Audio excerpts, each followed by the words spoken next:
Hi guys, отиваме на плаж и искам да ви покажа двете неща, без които не тръгвам. Както виждате, сме в кафявата гама.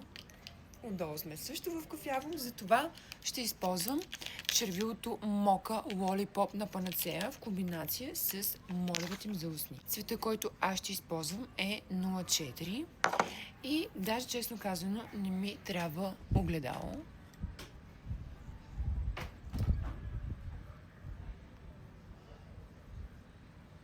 По принцип мога да го правя даже без да гледам и в телефона. Толкова съм свикнала да си слагам молив.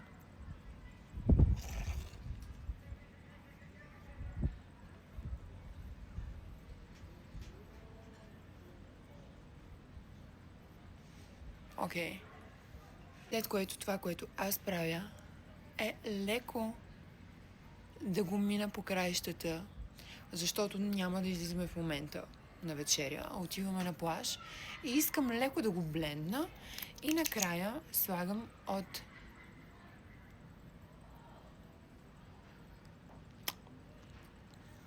Mocha Lollipop. And that's it.